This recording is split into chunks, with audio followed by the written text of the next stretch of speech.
Welcome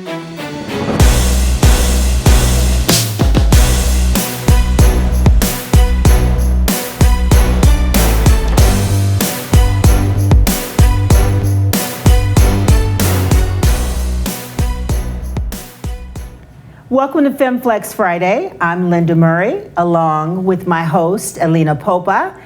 And today, we have 3 guests, very special women. Not only are they all IFBB pros, but they have 2 professions. They are teachers. They teach our children. And so Alina and I thought be great to invite all 3 on the show. We have first LaDawn McDay, IFBB Pro bodybuilder, Susanna Jacobs, IFBB Pro bodybuilder, and also joining us, figure champion, Shelace Shoemaker. Welcome, ladies. Welcome, girls. It's so great to have you here. You know, as a matter of fact, as we were chatting about this the other day, me and Lenda, we actually figured out that we too share a little part of our lives with you. So Lenda used to be a substitute teacher. Yes. And I used to be, long time ago when I lived in Romania, an English teacher. So here we go, we share a lot of things in common. Yeah, and very interesting. So I have mad respect for you guys because both professions, a lot of work and how you basically juggle the 2. So let's start with the first question. I'll start with LaDawn. I'll ask each of you. But what type of teacher are you, LaDawn? And you're, well, for the first 18 years, I was pretty much an elementary teacher, but I'm actually a certified LD or learning disabled teacher. So now I am a resource teacher and I work with students with special needs. So primarily now I work with students at the high school level, so 9th through 12th grade. So I've been doing that for the past 4 years. Okay. And Susanna, what type of teacher? Also, 18 years, high school, actually 2 years of middle school. I try to forget those 2 years, but high school Spanish, so 10 years in New Jersey and the remaining time in Los Angeles, as well as university adjunct professor of Spanish as well. All right, and Shelace?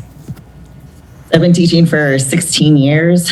10 of those were in elementary levels. So I taught first, second, third, fourth, and fifth grade. And then my latest, I've been at 6th grade middle school here in Reno for the past 5 years. I did a little bit outside of the classroom. I went for instructional coaching for a little bit where I taught teachers STEM when we went and switched to different science standards. Was out of the classroom for about, I think it was 2 years, and I missed the kids a lot. I really missed that relationship with them. So I went back into the classroom and ended with 6th grade middle school.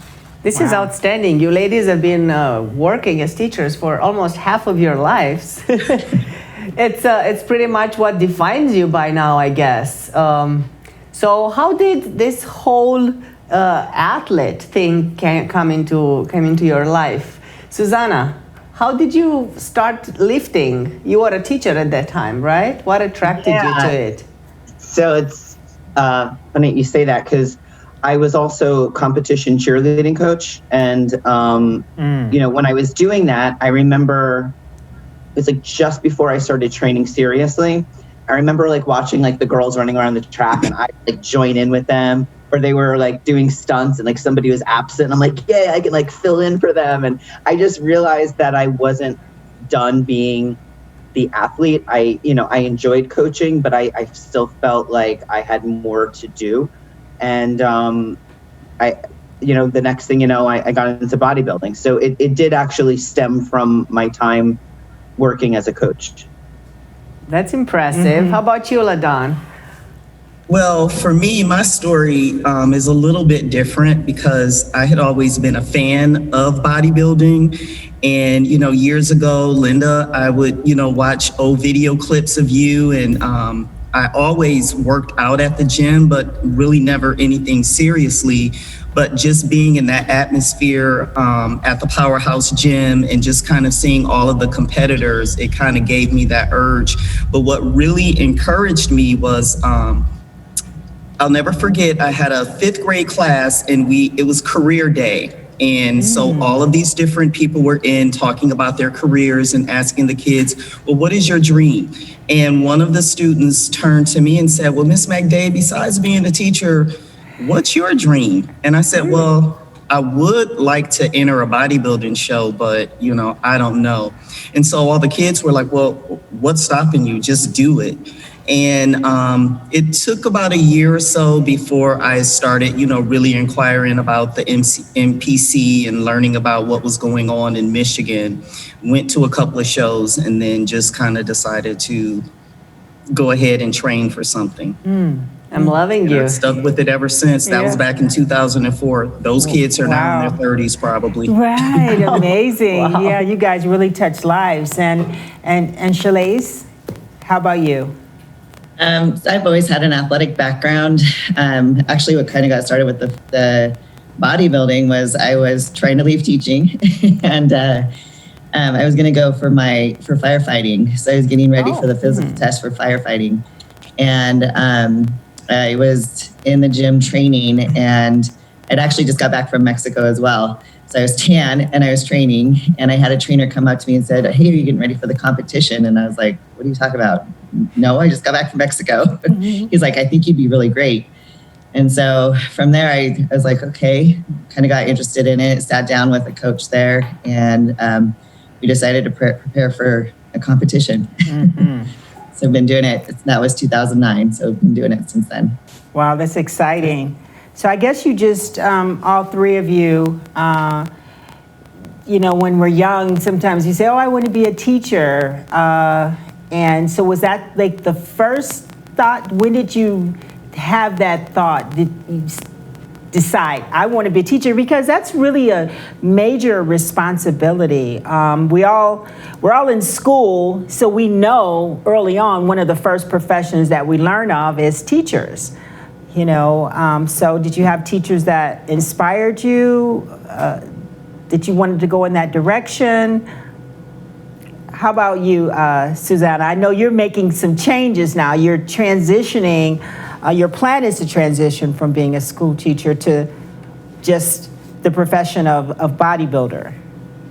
Well, gosh, there's just like a lot to unpack. I don't want to talk the whole time. Yeah. So I'm trying to think. Your basic weight. Tell me your baseline question. What was that again? Yeah, I mean, when I think about teachers, always wanted to be. Yeah, I mean, you didn't always want to be a teacher. I still don't know what I want to be when I grow up. Okay, that's great. But it's a cool thing too, because you can do something different. You can change your mind, and that's something that I've actually got a lot of encouragement from my students. I didn't want to go to school necessarily to teach, but I do think I am a teacher fundamentally at heart forever, and I've always been that way, and I will in my next career. Like right now, I'm in an MBA program, and within my team, I'm a teacher. Like I'm the one that's spending 20 minutes on the phone with my classmate explaining everything that we have to do and supporting them. And a lot of it's because, I'm older in this program. So some of my classmates are more than 10 years younger than me. These are people that were in the classroom that I worked with as a teacher. Yeah. So I naturally see this little group of millennials, and I'm like in our teams, because MBA work is all about working in teams. A lot of them are incredibly intelligent, successful in what they're doing, but they don't know how to work with one another or work on teams. There are a lot of superstars, but they don't know how to work with one another. And I end up doing like the teacher role, like even within my program at school. But yeah, I think I've always been a teacher. I've worked with kids since I was a kid myself. My aunt ran a daycare. I started teaching swimming at age 15 at a camp, and I worked there every summer for more than 10 years. It's just part of like who I am. So it doesn't matter whether or not I leave the profession. I still think one way or another that you're part of my identity. Yes, you're still a teacher. And even though I'm transitioning out into business, I still down the road I might see myself doing like executive coaching. I mean, I need some experience. So as you're the pretty executive. much a teacher at heart. How about you, LaDawn? Is it the case with you as well? Are you a teacher at heart? Same with me. Just it's something that I've always just naturally gravitated to, whether it was the kids in the neighborhood that needed help with something, wanting to, make them feel better and wanting to motivate them, show them and teach them anything that I knew to kind of help them in their situation. So actually, at first, I thought I was going to be a counselor or a social worker. I see. I mean, I was always making sandwiches for the kids in the neighborhood and just doing whatever I could. But as I got older, it was something more that became an interest of me because some of the high school teachers I had would ask me to help actually some of the special education students with some of their classwork. So that's how I kind of fell into wanting to work with people with special needs or learning disabilities. Okay. Shelace? I was definitely that little girl that lined up her dolls and I read and we did math together, and I had my little classroom in my bedroom for sure. So yeah, it definitely was something, even as a little girl, I figured I would end up doing. And then I did end up becoming a teen mom. And so when I went to college, it almost seemed like a perfect fit because I knew that I would have the same days off as my daughter, as a single mom too. So it just fit schedule wise, like, yeah, this is what I'm meant to do because I can have that time with my daughter. I don't have to worry about daycare at certain times. We get the holidays off together. For schedule wise, it worked. So yeah, I was that little girl who had my dolls ready. Well, that's interesting. awesome. You three were born to be teachers by the sound of it. And we do have a lot of more in-depth questions, but we're going to come back with them after this commercial break.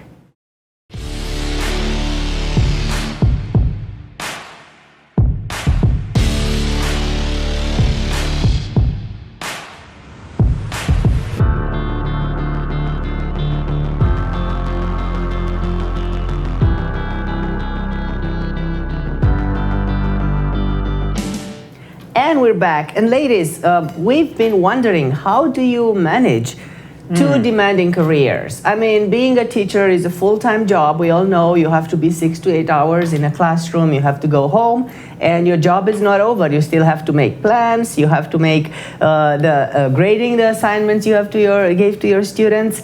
And the other one, of course, it's a full-time job to prepare for a show. You're all professional athletes. You've been quite a lot on the stage in the last few years. So how do you manage to handle these two, Susanna? I feel like I'm more productive when I'm busy because I have no choice but to be efficient. And like I would go straight from work. I'd go directly to the gym. Don't stop. Don't do this. Don't talk to this one. Just go right there. Because if I didn't get everything done at a certain time, I literally wouldn't see my child at all, whatsoever. Wow. So just being able to have an hour with her at night meant that I was going to stick with my plan and be efficient, which is tough because you do need to be adaptable and things come up. But at the same point, when I would compete sometimes, say in the summer, and I had a couple weeks where I was done working, I wasn't more productive during those weeks when I wasn't working. Like I wasn't getting anything done. How would one of your days go? Let's say you are in the days when you go full on to school, right? You have to go to school. You're 4 weeks out. When do you train? Where do you do your cardio? Just run us quickly through a day of your life in that kind of situation. What's your schedule? When you start with 4 weeks out, you're 4 weeks out and you have to go to school and you have to prep. When is your workout? When is your cardio? What's your day like? Susanna, still talking to you. All right. So I would do cardio first thing in the morning before work and go directly to work. I mean, one of the things I've also figured out is having a gym that's like across the street or having cardio equipment at home and having a job that's 3.5 miles away. So, I mean, I really made my life as simple and efficient as possible. But yeah, cardio before work, go to work, work through any break or lunch break, try to get as much done during that time. Like I'm I'm eating lunch, at the desk, trying not to talk to anybody and just get as much done as possible, and go directly to the gym and finish everything else I need to do, and then go right home and take care of everything else, whether that involves, meal prep, being a parent, grading papers, all that stuff. Yeah. And then also trying to get to bed early enough because, sleep falls. Absolutely. You got to recover, right? Shelace, how do you incorporate your competition eating schedule? Oh, the eating schedule. So yeah, that's been interesting, especially with COVID now, because before I actually would eat in front of my kids. There was one period I would eat in front of my kids real quick. Tilapia? But with COVID, oh, wow. They loved me. I visualized that too. I thought about, how you guys do it. Being that we served as substitute teachers, I would sit at your desk, standing in for you, and I could see all the different things you had going on, and I was just wondering, I wonder, do you eat in front of the kids? And if it is tilapia, are you smelling up when you go to heat your food up and you're like, oh, Mom, what's that smell? I know. Well, there's a chance that they learned how to eat healthy. LaDawn, how do you dress when you go to school? Are you trying to downplay your muscularity? Do you hide your arms, for example? I do. So I wear layers and I sweat a lot. So I usually stay pretty covered. Especially when I was teaching elementary to middle school. Now that I'm at the high school level, it's not as much of a big deal. I'm at an all-girls school, so it's an international school. Okay. We're the only all-girl public school in the state. So why is it not as big of a deal? I know there's a difference, you said, because it's all women. Because it's all girls. It's all girls, so they're not paying as much attention to the way you look physically, I see, as opposed to the young men. So when you're working with males in the building, for me it's just better to just kind of be real conservative. So I definitely dress in layers. I see. Even during the summer, I would continue to wear long sleeve and loose fitting clothing. How about you, Shelace? Do you cover up too? I do, especially closer to the show. Right. Oh yeah. Students make comments like, "I thought your veins were supposed to be inside your body." Oh, that's cute. They're funny. Yeah. No, they're out, so you can look at them. Now you have a biology, right? Human chart. I teach science, so I definitely cover up. Same thing, a lot of layers. And I was joking about it the other day with the masks too. And as I'm getting closer to a show, you get that prep face. That's right. And I'm like, I hide this, which is kind of nice that the masks actually hide this a little bit. Susanna, do you cover up? You know what? I'm in the hottest. I live in Los Angeles, and I'm in the valley, and I'm in the hottest part of the valley. 100 and something degrees is normal, and I'm in a bungalow, so it's outside. So I have a good air conditioning, but my doors always come open, and it's so hot, and I'll still cover up. But as these ladies already know, when it's hot and you're covered up and you take it off, you're even veinier. So it's and you just get so hot at the end that there are certain points at the end of the day where I just can't take it anymore, or maybe I took off a sweater, during lunch, and I forgot to put it right back on, and I'm looking, and I'm like, oh my God, it's worse because I covered up. But and I really get that with covering up. I worked in corporate America, and I really tried to hide by wearing my suits and keeping one job over here and the other over there to stay focused as a professional.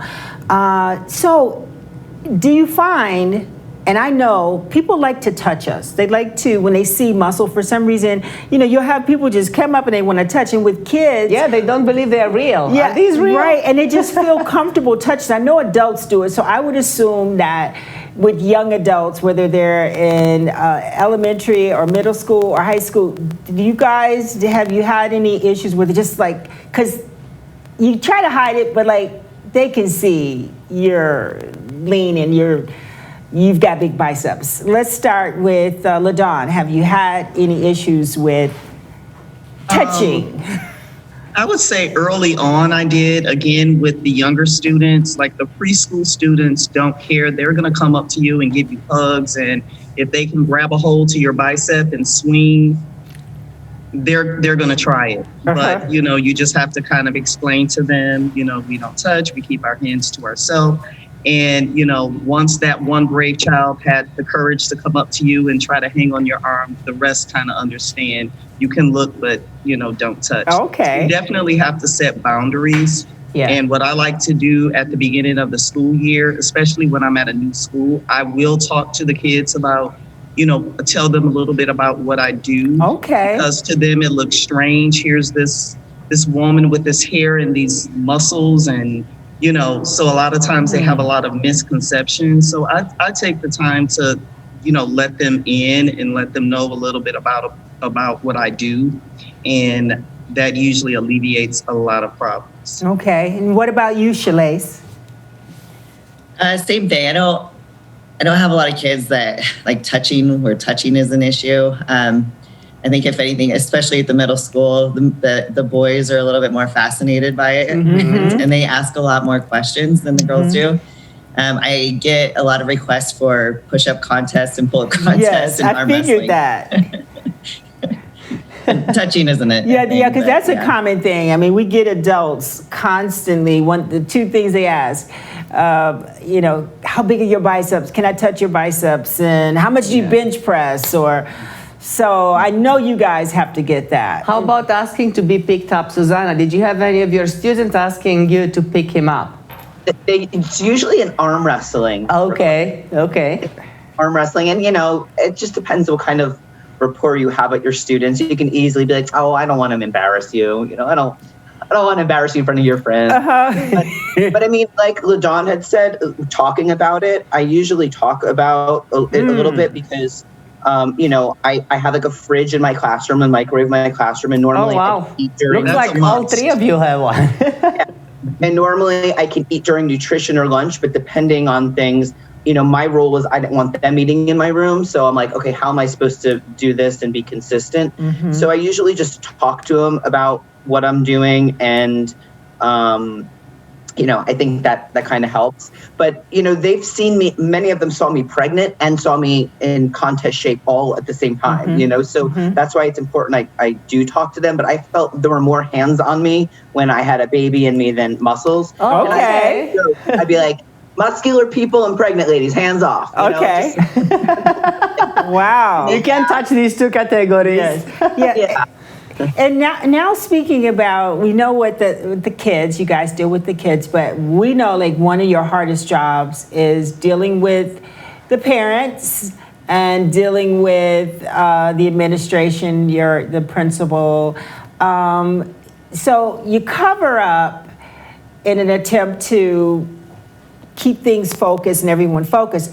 But at the same time, we have to transition into our lives. And so you guys go to the gym and then you decide you want to be a bodybuilder. And so you break out in your outfit because you're feeling good and your arms are out. You might have on some, I think I put down booty shorts or whatever. I don't know if you go out in public like that. So now you're at the grocery store. Have you been in a situation where you run into a parent or you run into one of the colleague and they go, oh, okay. Have you had that situation? Let's start with LaDawn. Actually, I have not. Even when I'm home, I'm not really much of a person that really wear a lot of shorts. So even in the summertime, I still have on sweatpants and t-shirts. I don't really wear you know, a lot of the shorts. Because for so long I didn't really like my legs, so I would just, you know, kind of keep them covered. And so even now it's still kind of a, you know, it's just stay covered. But now you became a bodybuilder and you fixed it. Now you like your legs. Yeah, I'm still working on it. Yeah, and beautiful legs. How about you, Susanna? Tell us a funny incident when you run into somebody, a parent, and you shock them. Well, if you have they all go to my gym. All the parents go to my gym. Oh, okay. Wow. That's convenient. Wow. All go to my gym.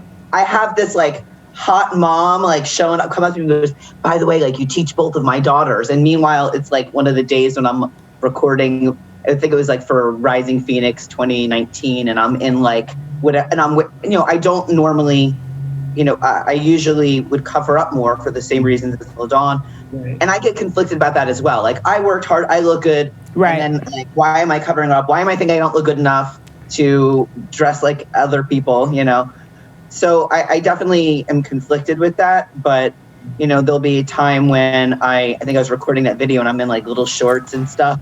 And then like I had a bunch, and they're very positive. Their parents were like, oh, my kid loves your class, or they told me about the competition and good luck. And it just made me aware that like, oh my God, all these people here, these are like all their parents. And here I am with like, wow. Shorts up my crack. I mean, self-conscious. Yes, that's quite funny. How about you, Shelace? Do you have any kind of incidents like that? Not in public. Kind of the same. I have a couple parents that do work out at the gym. A grandpa that works out at the gym tells his grandson about it. I guess because of social media, like the parents that do follow me, like they see my competition photos, so they already kind of know. So those that do seek out and find it, but not in public, not so much. I haven't ran into anyone and had any incidents. That's interesting great. Because I'm always self-conscious about it backfiring, but everything's always been positive. I have a student I see both her parents, and me and her dad and mom will all take flexing shots, and he'll text it to her to like embarrass her. Like, wow. We think it's funny to embarrass a teenager to have me and mom and dad like hanging out, at the gym. It's like a teenager's nightmare. Oh, this is a great topic. It's great exploring and talking about your lives as teachers and dealing with the parents and the children. We're going to take a commercial break, and when we come back, we're going to talk about social media, since you guys brought up social media, and how you control your social media and your image, being that you're a professional. So we will take a break and come back and talk about that. Joe Weider's Olympia here in Orlando, Florida. A little bit strange coming out of Las Vegas for all of those years. Good evening, and welcome to the event that nearly never happened.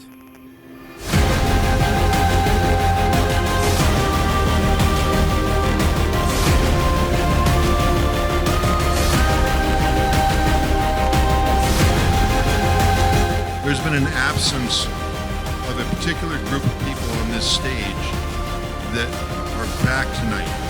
Tonight I'm here to say, welcome back to Miss Olympia.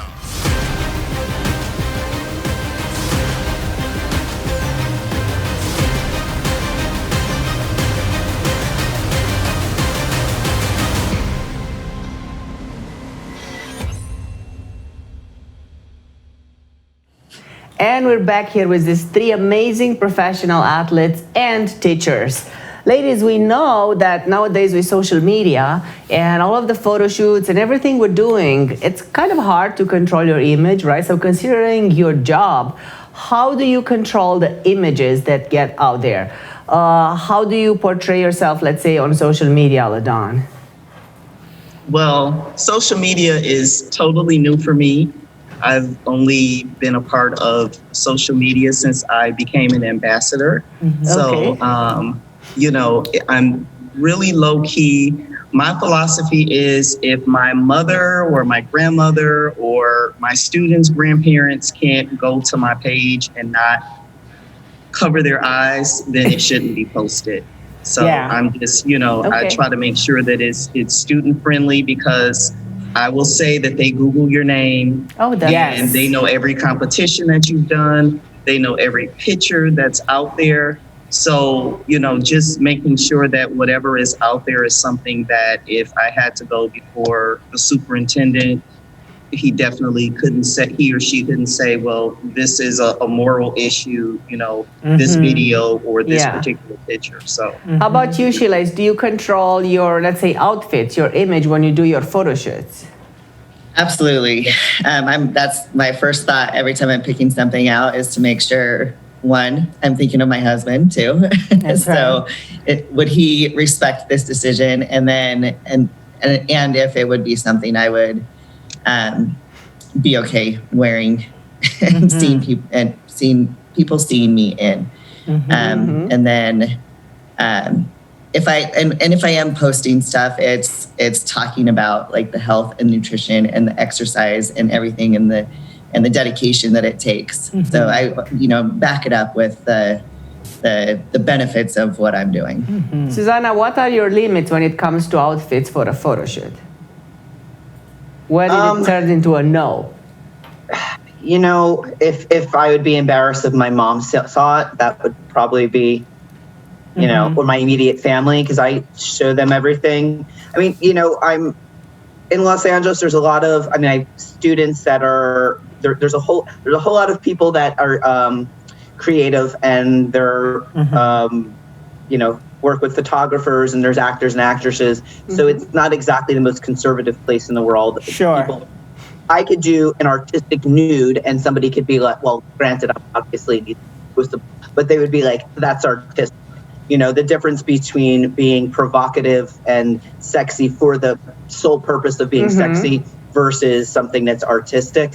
I think people have a good gauge for the difference, and it hasn't really been a problem, and my mom hasn't been embarrassed yet. So yeah, I thought of that same making that point, Susanna, when we were talking about covering up, and I thought about each of us, different states. It depends on where you're from. I was born and raised in Michigan, and so when LaDawn was talking about just dressing a certain dress, and when I started competing, it was in the mid 80s, and therefore female bodybuilding, it was just very different. And if I wanted to go shopping, I had to dress a certain way so that I could make it to my destination, buy what I needed to buy without a lot of interference. And then I also lived in California, so there's a big difference. It depends on the community, where you live. We're proud of our bodies and proud of what we do, but there's a difference from state to state, city to city. And when we started talking about this topic of teachers, and we put together the questions, and I thought about you and your profession, and you're saying if your mother or your grandmother is going to look at this, you want to present that image. And so I'm sure as teachers, you guys have that responsibility. I know you and I, as champions, I felt instinctively a responsibility as Miss Olympia, and now with social media, I get to see just kind of like anything goes. And I feel like the lines definitely start to blur a little bit. Yeah. And actually, right on that, Shelace, are you being more cautious with your social media presence? How deep do we go into the way we censor ourselves? Are you being very careful who you're following because it might reflect bad on you, or who you give likes to? So do you go to that kind of details to protect your image? I guess when I'm choosing who I'm following or who is allowed to follow me, like I definitely I pay attention. I'm going for the people who are inspiring and motivating and are sharing great content that's teachable. I do, like with my stories, I do share a lot more personal stuff, a little bit, I don't know, more foul. I mean, like language wise. So, like sharing memes and stuff like that. So I'm really selective about who I let watch my stories in Instagram. And when I see my students and stuff following me on there, like I know every once in a while there's going to be an F word and a meme. So I block my students if I see that they're following me on there. But like, as far as everything else, like I'm going to keep everything public because, my sponsors and all of that, I want people to be able to see that. So I'm selective in some. Are you sure that you want your students to know that you block them on social media? Oh, that's fine. I tell them, I'm like, I'm going to block you guys if you guys follow me there. So wow, I tell them. They're like, follow me anonymously, so at least I don't know that you're looking at my pictures. That's right. Wow. So, ladies, to end up and to close this, for me, bodybuilding has done a lot. And I feel that is a sport that teaches you a lot of life skills, strength, perseverance, and so on and so forth. So it gives us all this strong position in life. Do you feel that being a bodybuilder has made you a better teacher? LaDawn, and in which way? What did you take? What characteristics did you take that you learned from bodybuilding and apply them in your profession of a teacher? For me, before bodybuilding, I was the biggest procrastinator. I would let papers pile up and I would wait to the last minute to check them. So one thing that bodybuilding has taught me is to become more organized and more structured because, like Susanna was saying before, you're on a time restraint. So you have to make the most of the time that you have. So if you can work through lunch to get these papers checked, if you can mentor and teach students how to support and help you with some of those tasks, you get people involved so that you are able to make the most out of the time that you have.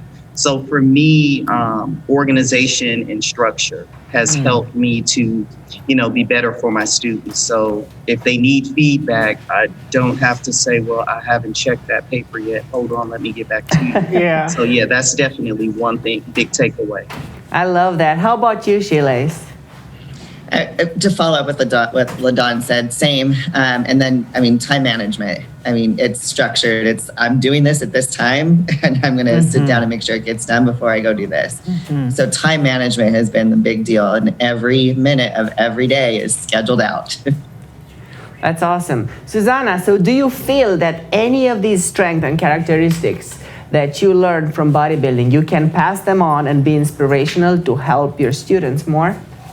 Absolutely. Bodybuilding's taught me that I could do whatever the F I want. Meaning, I didn't choose, if you told the 20-year-old me that I was going to be a pro bodybuilder, they would be like, what? Are you crazy? And, I could, at some point in life, decide this is what I want to do. And I can do a career for 18 years and decide, you know what? I'm going to do a totally different one. I'm going to go back to school in my 40s, and I don't have to preach to my kids. They can see that's what I'm doing. So they don't need another adult in their ear telling them what to do. They could just sit there and look right in front of their eyes and be like, oh, she, look what she's doing. And they've said stuff like just that they think it's cool that I'm, that I'm doing what I love, right. Or they think it's great that I'm, changing careers, and that they find that inspiring for them. Like they could do one thing and change their mind, or do one thing and decide they want to do another. Yeah. So, it's been really good for me, and I think it's given me a lot more courage to take risks and to try something else, even if I'm afraid to do it. Well, I'm pretty sure that a lot of your students, especially the younger ones, see you with these eyes where you are a superhero. Yeah. So you have supernatural powers, and you're also a teacher, so in a position of authority. So I think and they have probably more followers than your students, which is rare for us to be at that age and to be the teacher and the leader, and you've got a following on social media and so active. Absolutely. Yep, Yeah. Absolutely. Well, ladies, thank you so much for being with us today.